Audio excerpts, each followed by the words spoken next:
Hi, I'm Romy. Hi, I'm Becca. And this is Creative Chronicles Podcast, your weekly entertainment fix. Fix.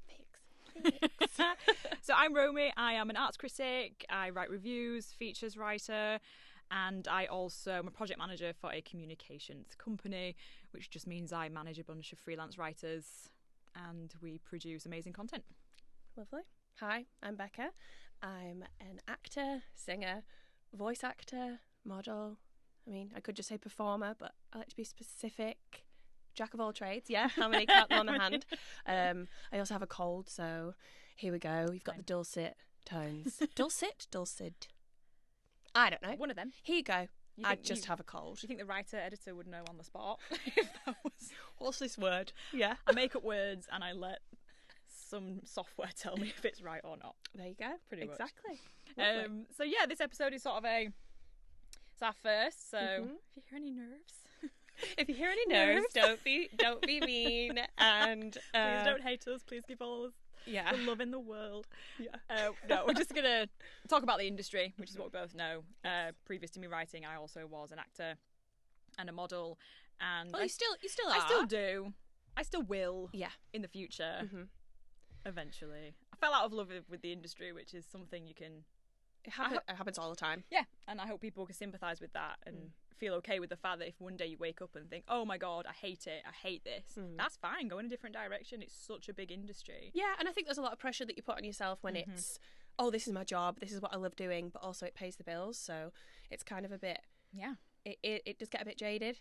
Yeah. So if you want to take a break and step back, you're still always going to be an actor, you're still always going to be a performer, but you're just maybe not constantly working at it. Yeah. So I do obviously a lot of singing, but I'm predominantly an actor. I identify as an actor, but I'm always like, oh, hi, I'm a singer. I act as well. And then I'm like, no, I'm everything. I'm everything and anything I want to be. Well, that's the thing. There's no age limit on the arts, which is what's great about it, because you can be any age. There's so many actors that have come out of nowhere in the 30s, 40s, 50s, 60s, 70s and absolutely smashed it. And come on. I think people put so much pressure on themselves, and then if you're not working in that environment, then you're not successful. Yeah. And it's like, well, I can happily say, well, you know what, I was a sexful? Oh my God. Raunchy. Sexful.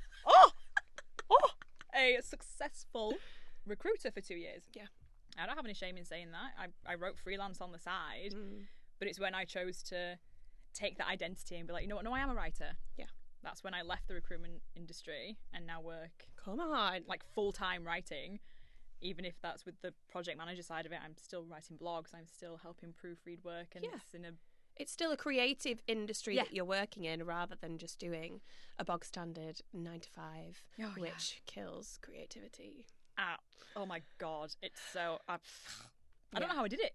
I don't know. Genuinely don't know how I did it. I don't.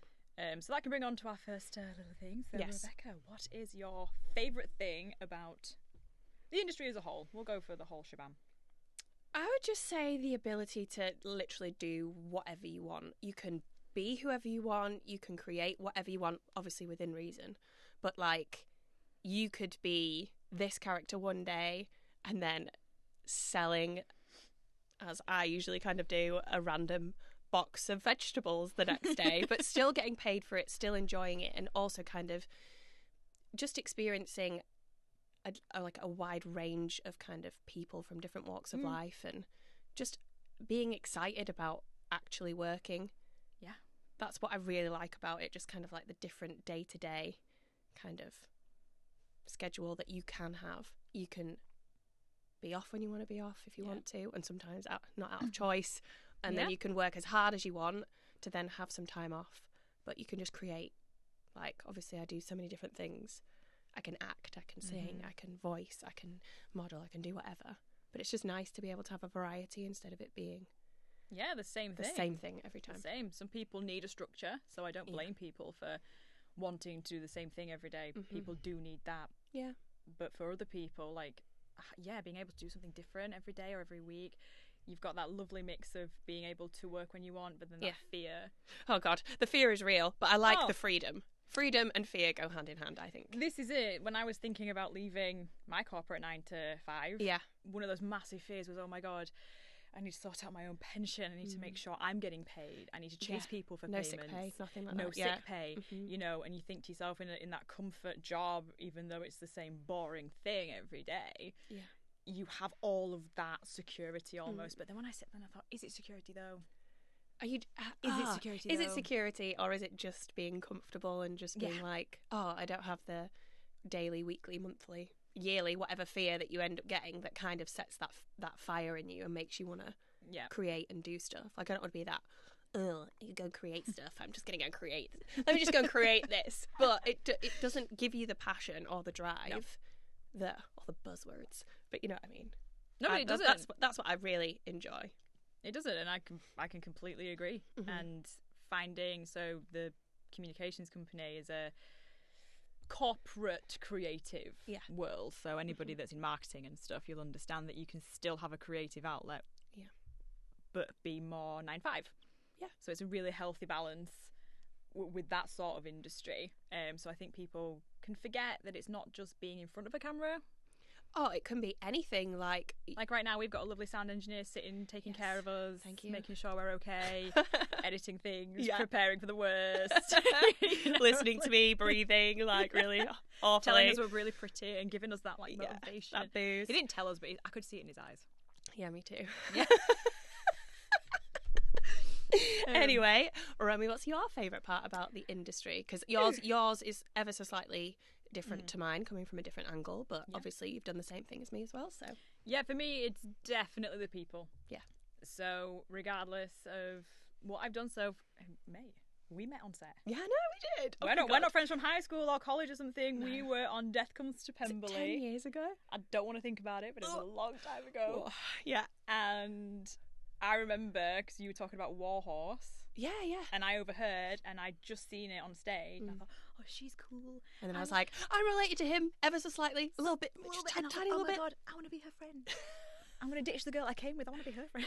Mate, I remember meeting you and just being like, who is this?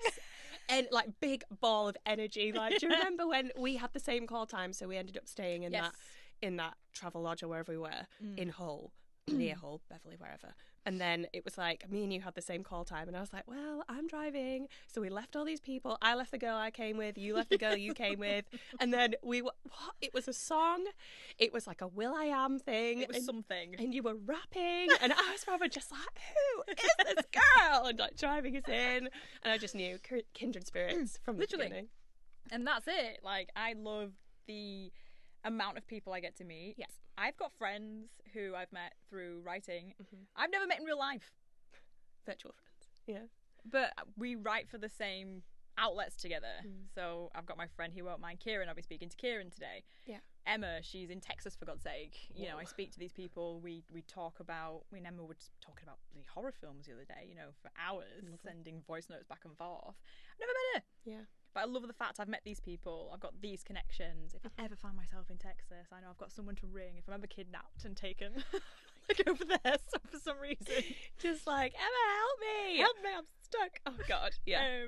And that's what I love, and that's in all of it. In the communications one, we do networking events. That's how I found this beautiful space. Oh yes. So it's not just about the people; it's about the connections. And if I compare it to corporate, which I will. Corporate is so cutthroat, and people that you think are your work friends, they're not really your work friends. They'd throw you under a bus as soon as they could, and I don't get that in the creative industry. Everybody wants to help. Don't get me wrong. I know you've got your people. There are some people that don't want to support you, and I get that. And usually that is a jealousy thing, like you're going to go for the same roles or you've got the same sort of job. Yeah. But I'm quite lucky in the sense that everyone I meet wants to help one another. So that's, especially in writing, maybe I think acting, modelling is a little bit more cutthroat in that sort of sense, but in writing, if somebody sees something, and even with music, you couldn't do a gig because your throat was hurting, you message your friends, can somebody cover it? Writing, can somebody cover this? I can't get to it. There's that sort of community that a lot of other industries don't have because it's so dog eat dog. Yes. So yes, my favourite thing is the people. I love that. You're so Alexis. I love it. I know. I've been watching Schitt's Creek religiously, and I just want to be Alexis. because she's so cute and perfect. That is you. No, I'm definitely David Rose. Ew, David. Okay. Right, well, shall we go on to the least favourite? Where do I start? Do you want to go first? What is your least favourite thing about the entertainment arts world?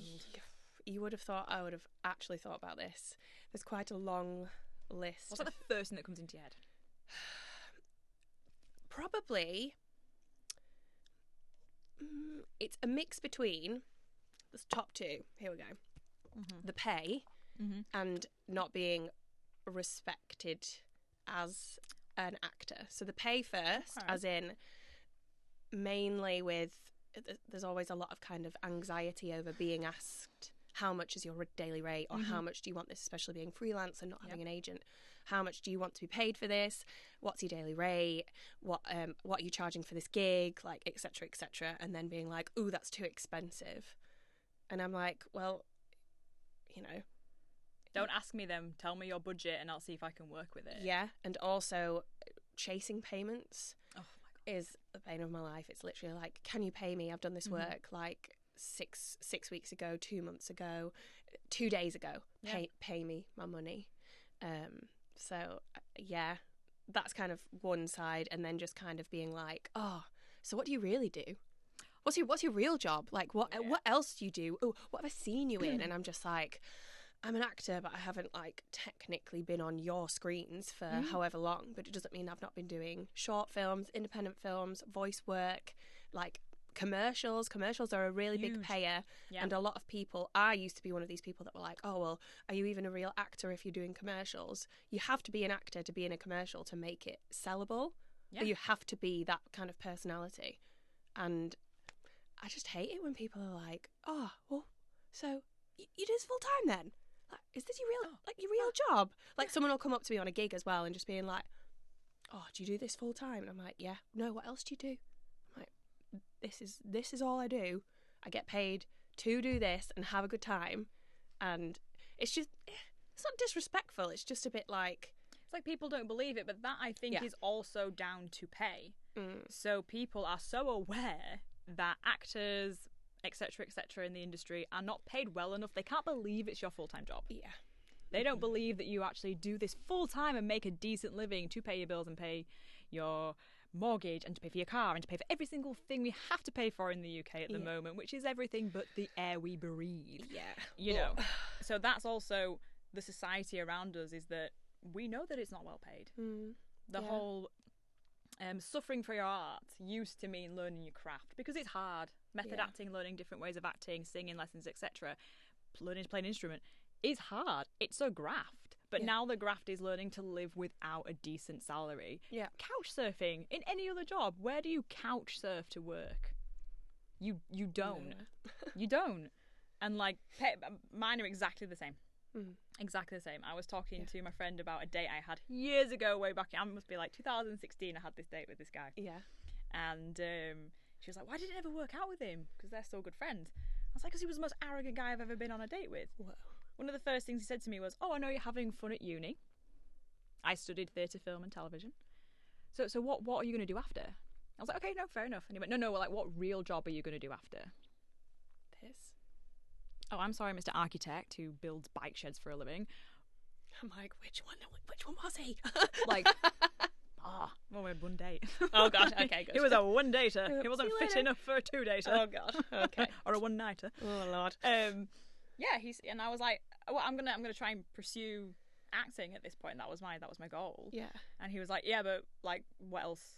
I was like, what do you mean, what else? Do you expect me to come up with the word like accountant? Like, what do you think my film degree is? Yeah. My arts degree is? I said I might do a master's. He was like, oh, what in? I said, oh, creative writing. And he was like, well, where's that going to take you? And I felt like I was in a bloody job interview than I was a date. I was like, okay. Oh god. And I remember because at the end, he like grabbed my arm and he was like, I'm going to pay for this because you're a student. I mean, I was a little bit glad because it was like... I was like, yeah, you bloody pay for it, thank you. I was like, can I get a bottle of wine before I leave? Yeah. But yeah, I was like, okay. So there is that sort of disbelief and disrespect that you get when Yeah. you say... Mhm. It's weird. I don't get that much as a writer. Yeah, I bet. People are now, when I say, I review for Netflix and stuff, everyone's like, oh my God, that's so cool. I really want that job. Well, Yeah. there you go. Loves and hates. I know.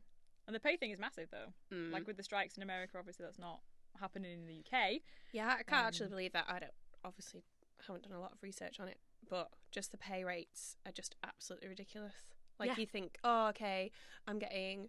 So the biggest payment I got from a commercial was like $4,000. I was like, cool, I'm getting like $4,500-ish. Perfect, thanks, give me that. And that was just for a commercial, going down 2 days, like half a day filming. Fine, great. And then my friend got a commercial and it was nearly $10,000. Yeah. And I was like, oh my God, like one day, that's insane. And then people are doing these big shows that are like on their 15th season and they're getting paid nothing. These writers are getting paid nothing. Like $5. Yeah. My friend got $5 in the States for one episode. And I'm like, I won't get out of bed for it. No. And then, like, I don't know what the difference would be in the States, but, like, I don't know, a thing that annoys me here a little bit is I know we have, like, a minimum wage so we can get a fair pay. However, have you noticed agency fees are going up? Oh my God. So my salary isn't going up. Yeah. My daily salary, my hourly salary isn't going up, but my agency fees have. They used to be 12%. Yeah. Now one of them, when I was looking and applying for agents, was 20%. 20. 20%. That's a lot of And money. then you've got the sneaky ones that put like 20% plus VAT. So you're coming out 50% of whatever they've, you know. So say if you were doing one day on a soap and they were paying you, I'll say 100 quid, you come out with 50 quid. And it's ridiculous. And then, like, if you're doing a commercial and then you get, like, or you get something and you get a repeat fee and it comes out again, or they show it somewhere else, they're still going to get that percentage. Yeah. Once it gets repeated, once it gets re-released. And you're just like, great. Yeah, thank you for yeah. taking... Okay, I get it. I need you to be the middleman. But that's about it. Yeah, and I've seen that buyouts are getting like lower and lower. Yeah. So buyouts means that, for anybody that doesn't know, if I was in a car advert and I got a buyout, it means that they're paying me to basically not do another car advert for, say, like 2 years, depending on what's written in the contract. Yeah. I did one, buyout was $2,000. I personally don't think that's a lot anyway, because you're literally denying me work for the next couple of years. I got an email the other day. One of the buyouts was £120. £120. I was like, is that per day? Per day? Yeah. No, £120. Wow, dude. Like, so 20% agency fee off that as well. You know, because the agency fee is off everything now. Apart from like travel, I think they don't take it off your travel because obviously you put that in and charge that back. Probably, they probably will make it up somewhere. But I just think there is a lot of work to be done in both the UK and the US especially. Yeah. When it comes to paying people fairly in this industry. It's such a big industry that makes so much money. It was like the one, obviously I know during the big C, everyone couldn't go and film, couldn't go and create, couldn't go and do that. But what were you doing? You were at home watching Netflix, watching Amazon Prime, listening to music, listening to podcasts. Yep. Because guess what? Creative things are important. They are. And they always will be, regardless of what the government wants to do. Yeah. You know, Rishi Sunak making everybody a little data robot. I know that's his little plan, but it's not going to stop creating. You can't stop us. Can't stop, won't stop. No. Okay. Okie dokie. Shall we move on to what we're watching? What we're watching. Somebody. Sorry, just bear with me. It's somebody from Lancaster. Who's calling? Leave me alone. Okay. Well, while that's happening, I'm just going to have a quick drinkaroo. Oh, I know. I was sat here like I need to finish my tea before it gets cold because, oh my God, go away. Ugh. Lovely. Well, what am I watching? What are you watching? Tell me all about it.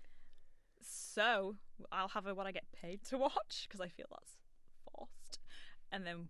Okay, yeah, cool, because you obviously get paid to watch and review documentaries, series, films, etc. Yeah. Tell us a little bit about that.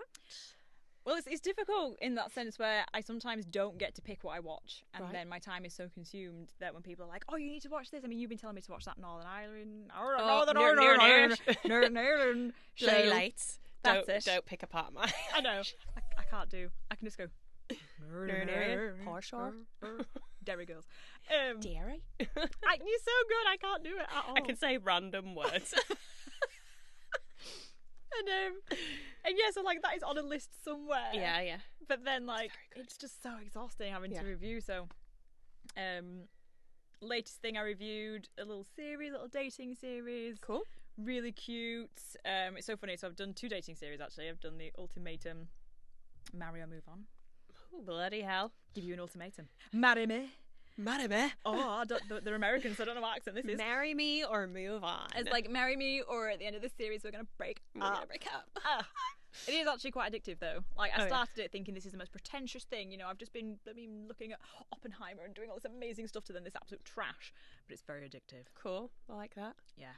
And then I did a really cute one which is set in Australia, and it's a bunch of Australians with Down syndrome dating, and it was really wholesome. I've seen the trailer for that, and it looks really cute. Really, really sweet in the sense where I was like, these people actually they really want to find love. You look at the ultimatum, and I'm thinking half of them really want to cheat. Yeah, you know, that's the. Yeah. And then when I'm not watching what I'm getting paid to do, I went back. I started watching Code Black. Okay, here we go. Yeah, I love medical dramas. I love law dramas. I love all this sort of 30 minutes to an hour. Give me a complete story. Yeah. Boom. Yeah. And I was proper set in for like, this is going to have like 20 seasons, you know what I mean? Because they have like longevity. People love them. So I was like proper geared up. Like, love this. Sick cast. Amazing cast. Can't remember the 2 people. But it's the wife of in Flubber. The wife in Flubber. All I can see, I'm probably like, Robin? Yes. And the really good looking guy from Brothers and Sisters. And which one? Like square, gorgeous face. Rob nice Lowe. Yes! Oh my god, I love him. And Rob Lowe.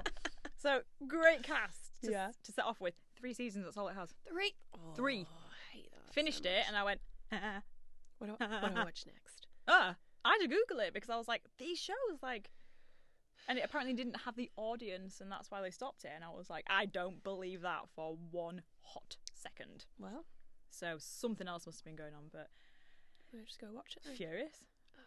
Now I'm craving something like that. Yeah, go watch ER. I really want to watch ER. Where is ER? I don't know. Where can I watch ER? I need to watch some medical people. I can't be bothered starting Grey's Anatomy again. See, I'll admit I've never watched Grey's Anatomy. I watched like 3 seasons. I've watched all of ER, loved ER, but never watched Grey's Anatomy. I think it came. Well, no, it didn't even come out. It didn't even come out later.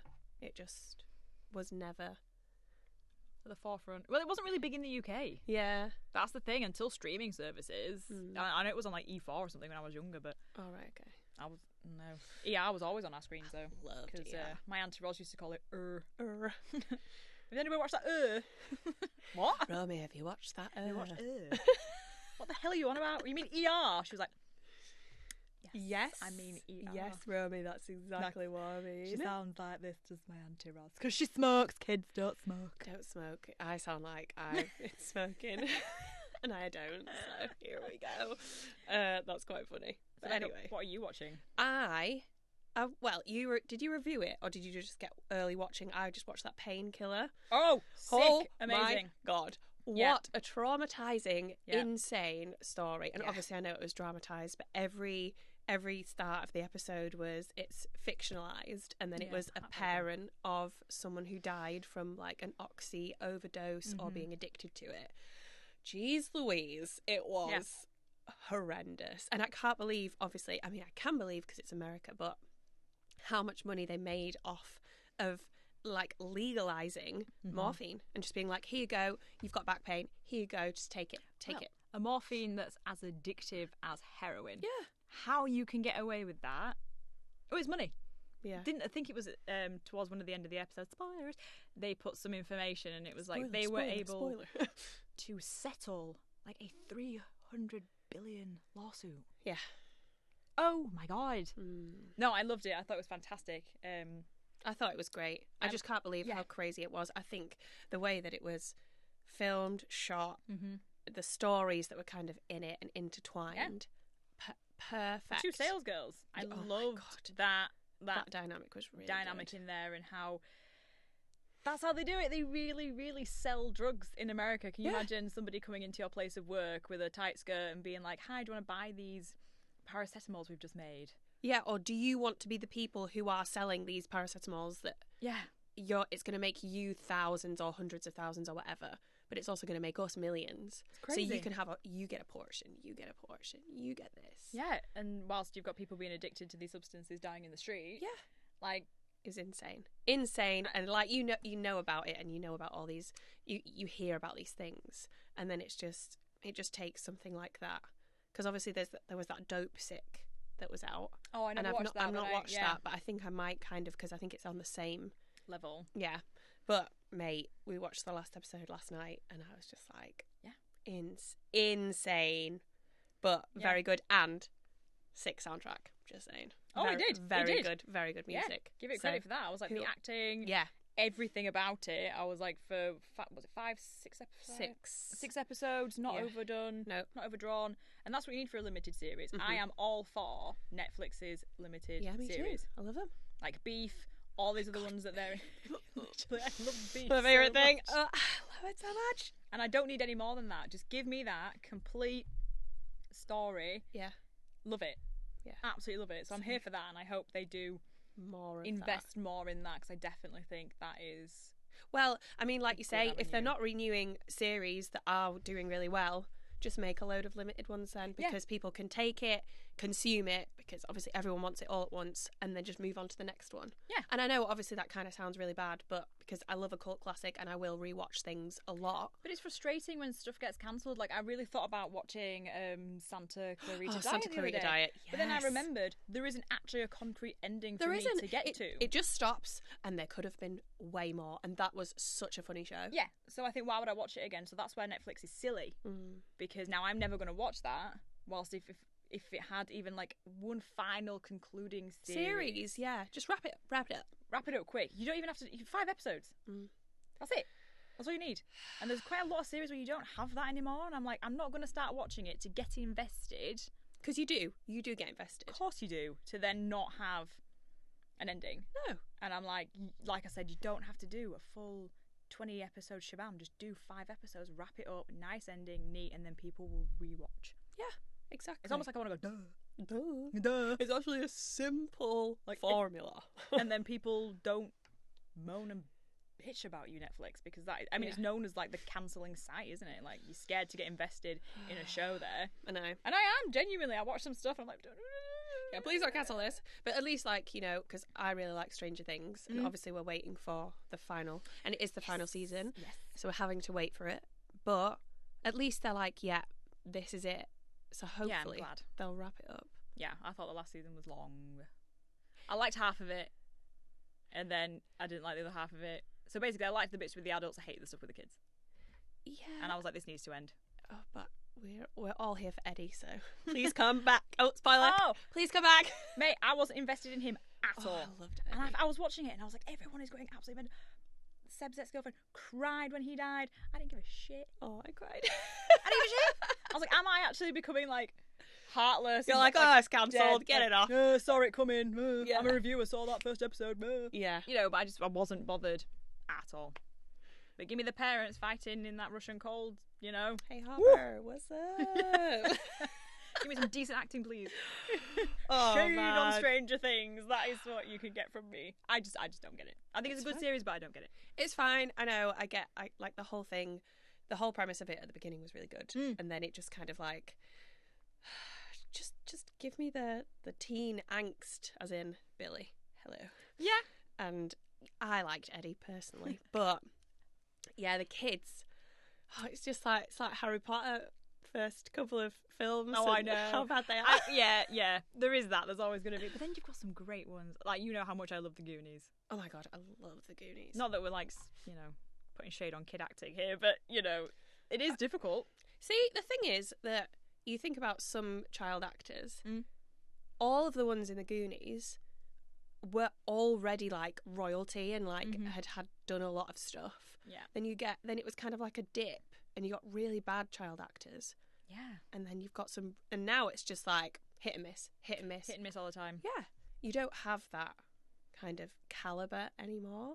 And No. obviously I know we've got the issues of child actors and Disney stars and everything that went on with like the dark side of being a child actor, but we can get into that in another episode. Yeah, But like the Goonies is perfection.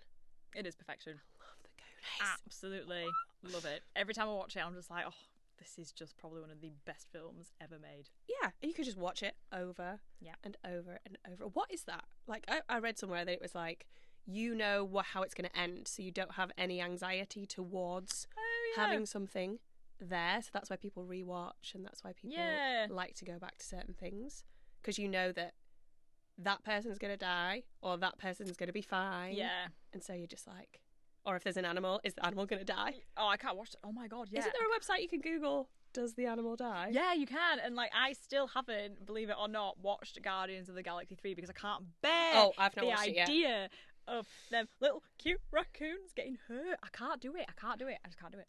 I might have to like find the specific time when that, you know, you can actually do it where it'll say like, say 3 minutes 54, stop, and then fast forward to say 7 minutes 26, and then you cut out that bit because, you know.